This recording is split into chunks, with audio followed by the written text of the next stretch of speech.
Hello everyone, this is Bushra Khan. Welcome to RNN podcast. नाजरीन, आज बात करेंगे मौजूदा हुकूमत की। मौजूदा हुकूमत में जिन दो पार्टीज़ का अलायंस है उसके हवाले से, और मौजूदा हुकूमत की परफॉर्मेंस की भी बात करेंगे। आवाम को, शहरियों को किस हद तक रिलीफ मिल चुका है उस पर भी बात करेंगे। जो रिपोर्ट्स हम सबके सामने आती है, हम रोज़ आपके साथ शेयर करते हैं, उसके हवाले से भी बात करेंगे। तो चलिए कि जानते हैं। मेरे साथ मौजूद है सीनियर रिपोर्टर, सीनियर एनालिस्ट। इनका ताल्लुक है एक्सप्रेस मीडिया ग्रुप से। मैं बात कर रही हूँ मिस्टर खालिद रशीद की। अस्सलाम वालेकुम। जी, वालेकुम अस्सलाम। क्या हाल है सर आपके? जी, अल्लाह का शुक्र, आप सुनाएँ? Good sir, thank you. Sir, बात करेंगे मौजूदा हुकूमत की। हम सब जानते हैं कि 2025 पाकिस्तान के लिए बहुत खुशाइंद भी रहा, लेकिन इसके साथ-साथ पाकिस्तान को कुछ क्राइसिस का सामना भी करना पड़ा इन टर्म्स ऑफ, अगर फ्लड्स की बात करते हैं, मुतासिरीन की बात करते हैं, जो इस वजह से बहुत ज़्यादा मुतासिर हुए।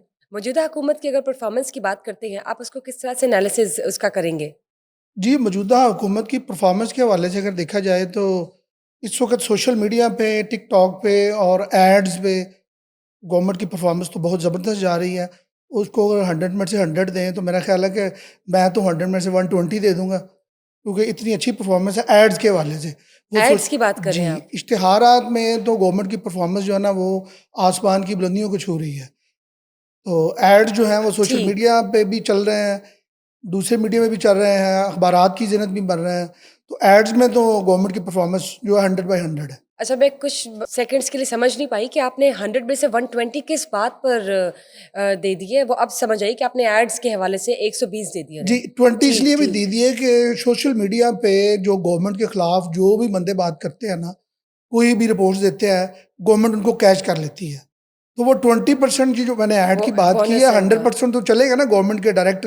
वो 20% उनको मैनेज कर लिया जाता है। वो बंदे फिर सोशल मीडिया पे जो वो गुफ्तगू करते हैं गवर्नमेंट की परफॉर्मेंस के हवाले से या उसकी नालायकियों के हवाले से, गवर्नमेंट उनको छुपाने के लिए वो 20% ऐड जो है ना हिडन, वो उधर चले जाते हैं। यानी कि ये जो सारी परफॉर्मेंस इस वक़्त हम हुकूमत की परफॉर्मेंस की बात करते हैं, तो सारी चीज़ें एक साइड पर, जब एडवर्टाइज़मेंट की बात करते हैं या उनकी हाइलाइट्स की बात करते हैं या उनका प्रोमिनेंट होने की बात करते हैं, तो आपने एडवर्टाइज़मेंट को 120 मार्क्स दे दिए 100 में से। जी, लेकिन ठीक है, आपने दिए, वो हम सबके सामने कि किस तरह से हम देखते हैं कि कहीं से भी गुज़र के जा रहे हो, तो हमें मिस मरीम नवाज़ की पिक्चर ज़रूर कहीं न कहीं नज़र आ जाती है, जी। जो कि इस बात को 100% तरीके से कन्फर्म करती है कि ये इनकी तरफ से किया गया कोई प्रोजेक्ट है या व्हाटसोएवर। लेकिन एड्स की अगर आप बात करते हैं, तो वो तो डीजीपीआर नहीं देती। देखिए, एड जो हब है वो डीजीपीआर है, और इस गवर्नमेंट का जो पंजाब गवर्नमेंट है उसका बेहतरीन जो उसका अलमिया कह लें कि ये अभी 2 साल से ऊपर होने को है गवर्नमेंट के, कोई मुस्तकिल डीजीपीआर नहीं लगा सके। देखें, ये तकरीबन 7 से 9 माह इजाफी चार्ज पे डीजीपीआर लगाया है। जब गवर्नमेंट ने चार्ज लिया था उस वक्त मैडम रुबीना अफजल थी, तो फिर उनके साथ कोई एड्स की जमा तफरीक पे कोई इश्यूज क्रिएट हुए और उनको हटा दिया गया। ठीक है। उसके बाद सेक्रेटरी इंफॉर्मेशन लगे अहमद अजीज़ तारड़, उनको इजाफी चार्ज दे दिया गया। 4 से 5 माह वो इजाफी चार्ज के तौर पे डीजीपीआर भी काम करते रहे। फिर उनको भी हटा दिया गया, फिर उनसे उन्हें सेक्रेटरीशिप से भी हटा दिया गया।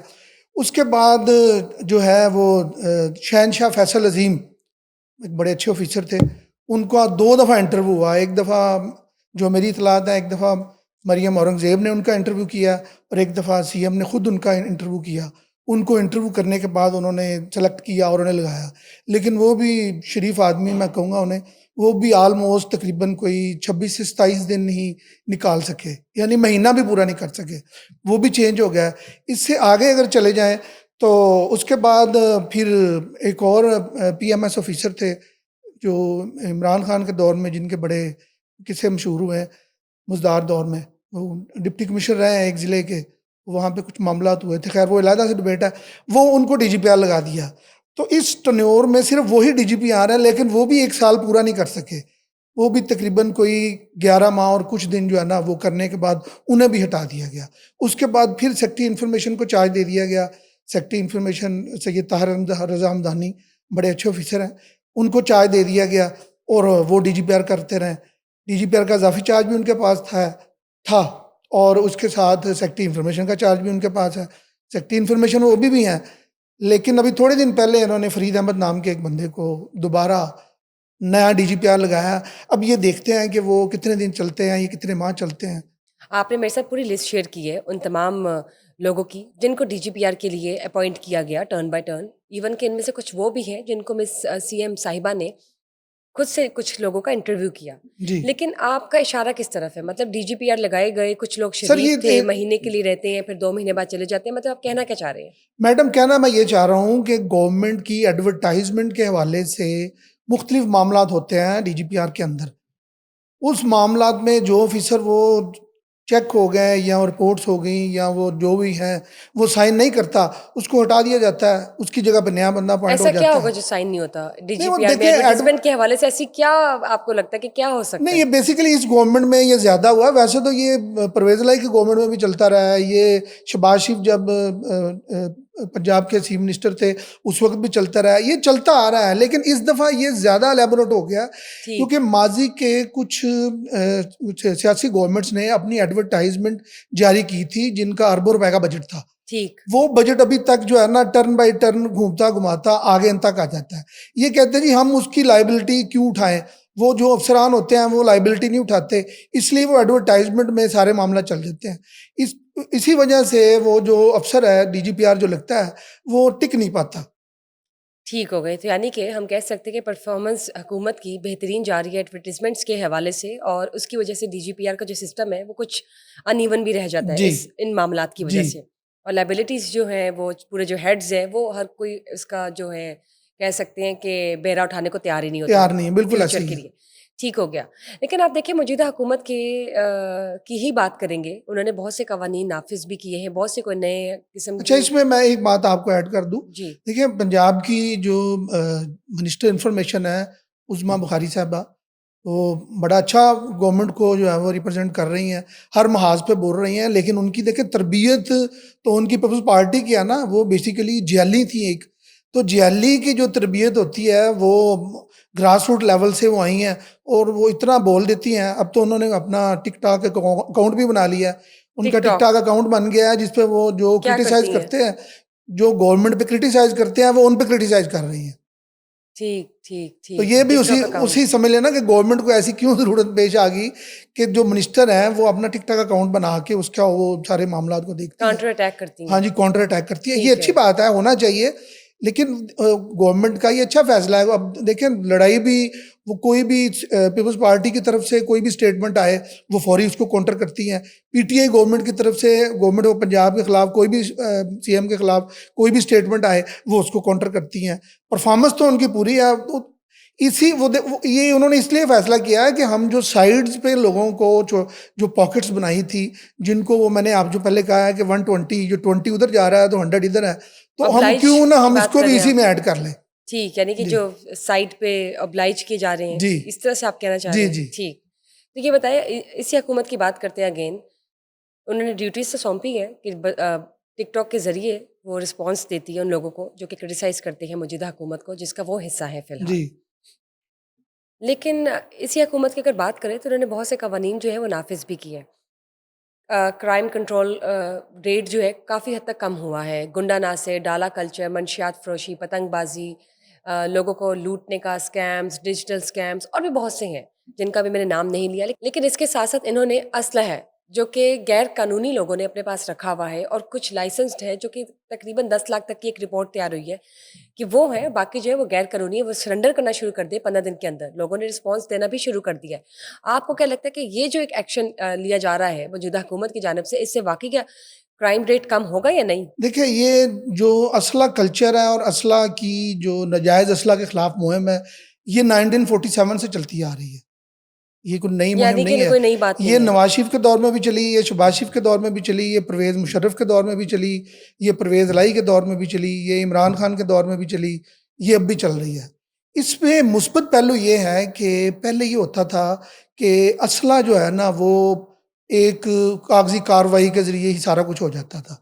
यानी वो डीआईजी जो है या वो जो डीपीओ होते थे उस वक़्त के, वो बता देते जी आज इतना पकड़ लिया, आज इतना पकड़ लिया। तो वो उसके हवाले से कारकर्दगी रिपोर्ट्स बन जाती थी।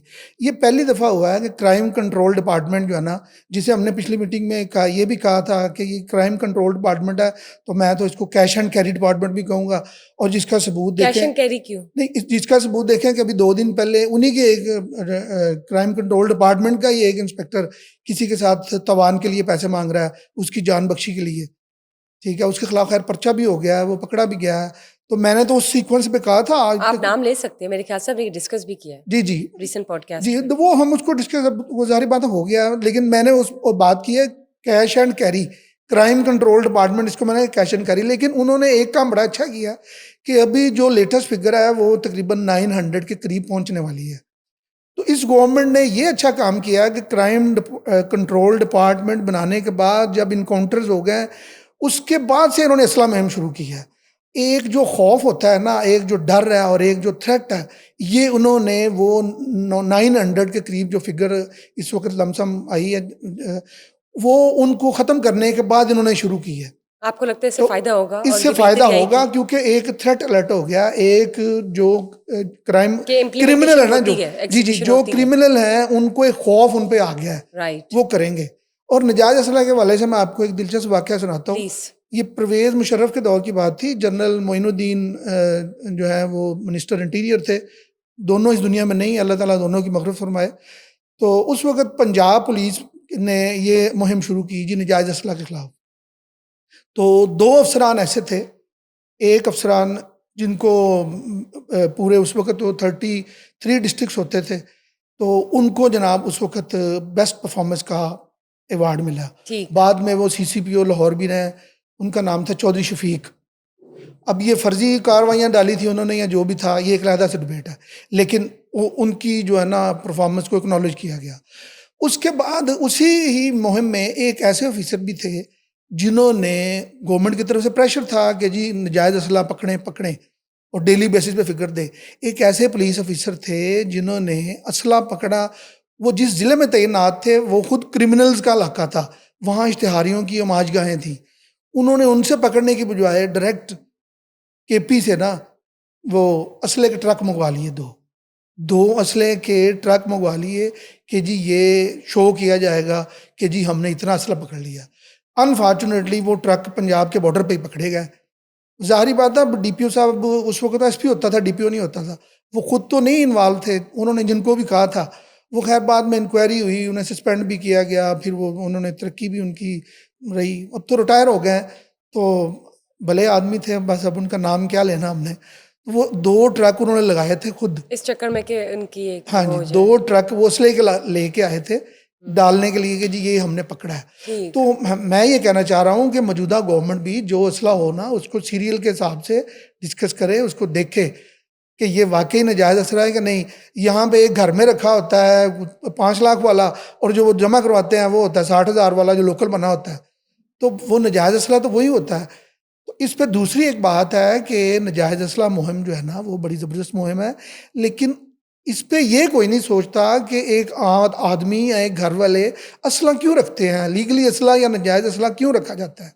इस पे गवर्नमेंट को चाहिए कि वो उन्हें ऐसा एटमॉस्फेयर कराम करे, उनकी सिक्योरिटी को जो है वो एक्नॉलेज करे, उस पे उन्हें सेफ पैसे ही क्रेडिबिलिटी दे। लेकर आए। हाँ, तो वो लोग नाजायज़ असले उनको और जरूरत की नहीं तरफ पड़ेगी फिर इस ज़रूरत तरह नहीं से पड़ेगी। नाजायज असलह रखने की, जी और जो लाइसेंस्ड होंगे ऑब्वियसली वो एक प्रॉपर मॉनिटर, प्रॉपर चैनल के जरिए उनको जी अलाउ किया जाएगा। जी लेकिन बात करते हैं कि अगेन क्राइम कंट्रोल रेट की बात करते हैं, आपने इसको एसोसिएट किया कैश एंड कैरी सिस्टम के साथ भी। जी लेकिन मैंने आपसे ये सवाल भी किया कि क्या वाकई क्राइम रेट जो है वो कम भी हो रहा है कि नहीं हो रहा, गैर कानूनी असलहा है और उस तक की मुहिम की वजह से हुकूमत की जानब से। आपने टू सम एक्सटेंट एग्री किया है, और जी मैं भी खुद इसको एग्री करती हूँ कि it's a good step towards peace and harmony. लेकिन जो सबसे बड़ा मसला है पाकिस्तान का, अगर बात करते हैं जनरलाइज्ड, तो वो तो करप्शन है। आपको नहीं लगता कि सिस्टम तब तक ऑर्गेनाइज नहीं हो सकता जब तक सिस्टम खुद से ऑर्गेनाइज नहीं होता, A to Z, proper filtered, monitored, transparent, accountable? देखिए, करप्शन जो है ना पाकिस्तान के अंदर, वो तो शरायत कर चुकी है, वो तो ख़त्म नहीं हो सकती। कम हो सकती है वक्तन फ़वक्तन, लेकिन वो ख़त्म नहीं हो सकती क्योंकि हमारे कल्चर में आ गई है वो। अब देखें, कोई भी बंदा, सिफारिश और करप्शन ये दोनों चीज़ें साथ साथ चल रही हैं। अब कोई भी आज भी आम आदमी जो है वो थाने जाता है ना, सबसे पहले उसकी ये कोशिश होती है कि मैं कोई रेफरेंस ले लूँ, किसी को फ़ोन कर लूँ, कोई मेरा बता दे वहाँ पे कि जी फ़लाँ बंदा आ रहा है, इसको मिलने। मिलने के बाद भी वो पैसे दे के उसका काम होता है। तो करप्शन को ख़त्म नहीं कर सकते, वो हर सतह पे मौजूद है। लेकिन उसके लिए अगर गवर्नमेंट दावा करती है जी हमने ख़त्म कर दिया है, तो मैं तो उससे एग्री नहीं करूँगा। कि मसलन आपको करप्शन क्या खत्म लगता है होगी। कि किस तरह से हो सकती है करप्शन कंट्रोल, किस तरह से सिस्टम्स ऑर्गेनाइज हो सकते हैं? ये जो बाकी प्रोजेक्ट्स चल रहे हैं वो तो चलिए साइड बाय साइड चल रहे हैं, लेकिन जो मेजर मसला है, जो रूट कॉज है, वो तो करप्शन है। किस मैं तरह से आपको उसको इम्प्लीमेंट किया जा सकता है? ये एक छोटा सा प्लीज वाक्या बताइए। एक छोटा सा वाक्या सुना देता हूँ कि मुझे ना एक एक बंदे की कॉल आई थोड़े दिन पहले। तो उसने कहा जी यार वो रेफरेंस एक चाहिए था आपका थाने में। मैंने कहा जी खड़िए तो क्या हुआ? उन्होंने कहा जी वो हमारे ना बेटे को पकड़ के ले गए, तो फ़ोन कर रहे हैं रात को पुलिस वाले कि फौरी तौर पे इतने हज़ार भेजे, नहीं तो इसको हमने वो जो है ना वो लित्तर जो मारते हैं ना, हमने इसको लित्तर मारना है। तो वो शरीफ से लोग थे, वो ज़ाहिर बात है जितनी उनकी डिमांड थी उतने तो नहीं दे सके। तो ये हुआ कि जहाँ पे उन्होंने 10 लित्तर मारने थे वहाँ उस बंदे को 5 लित्तर पड़े। लित्तर मारे उन्होंने। देखिए वो कहते जी हम पूरे पैसे दे देते तो हो सकता हमें जो जो यानी कि पड़े आप हैं कह वो रहे हैं भी कि जो पुलिस सिस्टम है या जो अब तक के सिस्टम्स हैं, इनमें ये मामलात अभी भी चल रहे अभी हैं। भी चल रहे हैं। करप्शन के मामला अभी भी चल रहा है। देखिए करप्शन जब एक टॉप लेवल से है ना, जब एक एक दूसरा इसका कि गवर्नमेंट जो मिनिमम वेज है उस पर अमल दरामद ही नहीं करा सकी 40% का।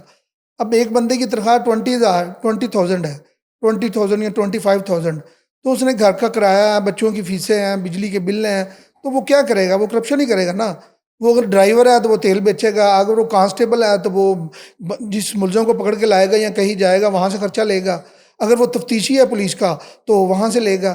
तो वो तो सर्कल एक चल रहा है, उस सर्कल को हम नहीं रोक सकते। लेकिन अगर हम मौजूदा हुकूमत को अपील करते हैं या मौजूदा हुकूमत से हम बराह रास्त बात करते हैं, तो आपको क्या लगता है, आप क्या उनको बतौर सीनियर एनालिस्ट, सीनियर रिपोर्टर कहना चाहेंगे या सजेस्ट करना चाहेंगे कि जो मेजर प्रॉब्लम्स है वो तो करप्शन इटसेल्फ है, उसका खात्मा कैसे किया जाए? कि चलिए खात्मा नहीं होता तो कुछ परसेंटेज तक उसको कम कैसे किया जाए? देखिए हम तो मैं तो सिर्फ पुलिस की बात करूंगा, सिविल के तो मामला अलहदा से है ना। पुलिस में जब तक थाना कल्चर तब्दील ना होगा, थाना कल्चर में आपने साहिल को सोफे पे बिठा दिया, उसके बच्चों को खेलने के लिए जो कंप्लेंटेड आया उसको खिलौने भी मिल गया, उसको चाय भी मिल गई, उसको पानी भी मिल गया, उसे ये चीज़ नहीं चाहिए। उसे ये चाहिए कि उसकी फौरी तौर पे वहाँ पे दादरसी हो, उसके बगैर पैसे, वो उसकी रिपोर्ट भी दर्ज होगी, सारा कुछ की एप्लीकेशन भी उन्होंने ले ली, प्रोटोकॉल उसको दे दिया। उसके बाद जब वो पुलिस वाला उसको दोबारा कॉल करता है तो वो वही पुलिस वाला है जो 1947 से चल रहा है। वो 2025 वाला पुलिस वाला चेंज नहीं हुआ, उसी के अंदर वही खून है, वही कल्चर है। वो उससे बात करता है कि जी जनाब ये, जब तक उसकी मुट्ठी गर्म ना करें वो आगे स्टेप नहीं लेता। यानी कि आप कह रहे हैं कि अभी भी ये जो आपकी टर्म्स एक में grass cash and carry root system है, ये चल रहा है जी, within. Grass root level पे जो है ना ये करप्शन जो है ना इसको खत्म किया जाएगा तो ऊपर से करप्शन खत्म होगी। लेकिन ये कैसे हो सकती है? जिस तरह कोई कानून नाफिज होता है तो कोई सजा और जजा का एक रखा जाता है जरिया, या कोई तरीका रखा जाता है, या कुछ नोटिफिकेशंस आते हैं इस तरह से, आपको क्या लगता है कि करप्शन कैसे खत्म हो सकती देखिए है? करप्शन के लिए डिपार्टमेंट मौजूद है, एंटी करप्शन। तो और जिसे हम कहते हैं एंटी करप्शन नहीं, एंटी करप्शन है। देखिए ये एंटी करप्शन है।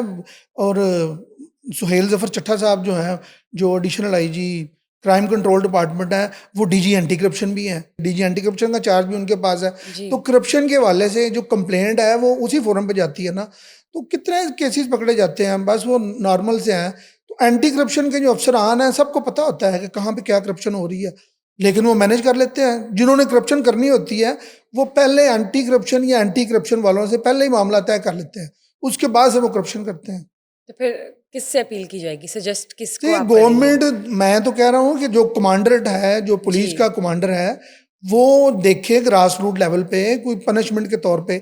जैसे मैंने बात की कि ये क्राइम कंट्रोल डिपार्टमेंट ने एक प्रेसिडेंट सेट किया है, एक अपनी जो है वो धाक बनाई है। उन्होंने एक जो क्रिमिनल थे उन पे खौफ तारी किया है, यानी वो 900 के करीब बंदों को राइट। मारने के बाद खौफतारी हुआ है। तो आईजी पुलिस को भी चाहिए कि वो ऐसे प्रेसिडेंट सेट करें कि जो पुलिस के कांस्टेबल ग्रास रूट लेवल पे जो करप्शन है मुहर्रल लेवल पे, यहाँ से तो शुरू होती है ना, ऊपर वाले अफसरों की तो हम बात ही नहीं कर रहे हैं ना, वो तो लंबी दास्तान है। तो इनको ख़त्म करें। आपकी बात बिल्कुल बजा है, आपकी बात से हम एग्री भी करते हैं कि ऑब्वियसली मौजूदा हुकूमत बहुत से काम कर रही है, हम सबके सामने है। इंटरनेशनली जो हमारी पाकिस्तान की हुकूमत है उसको सराहा जा रहा है। लेकिन एडवर्टीजमेंट्स की आपने बात की कि इस टेन्योर में जितनी एडवर्टीजमेंट्स हमने देखी है वो किसी और पिछली हुकूमतों में हमने नहीं देखी। और इसके साथ साथ क्राइम कंट्रोल रेट के लिए जो नए कवानीन भी नाफिज किए जा रहे हैं वो भी उनको भी अप्रिशिएट किया जाता है। लेकिन सबसे बड़ा मसला जो करप्शन इटसेल्फ हमेशा से रह जाता है, उस पर भी नज़रसानी करने की ज़रूरत है। किन सिस्टम्स का वो हिस्सा बन चुकी है, उसको किस तरह से निकालना है ग्रास रूट लेवल पे, और उसके लिए कौन से कोई नए कवानीन नाफिज किए जा सकते हैं, कुछ इम्प्लीमेंट किया जा सकता है, उस पर काम करना बहुत ज़रूरी है। और हमारी भी एक रिक्वेस्ट होगी मौजूदा हुकूमत से कि इस सिस्टम्स को साफ़ करने के लिए, ट्रांसपेरेंट बनाने के लिए, करप्शन का खात्मा नहीं होता तो करप्शन को कंट्रोल करना बहुत ज़रूरी है। Thank you sir for being part of जी this show. Thank you very much Thank you guys for watching us today. Just stay tuned for another session. Till then, bye bye.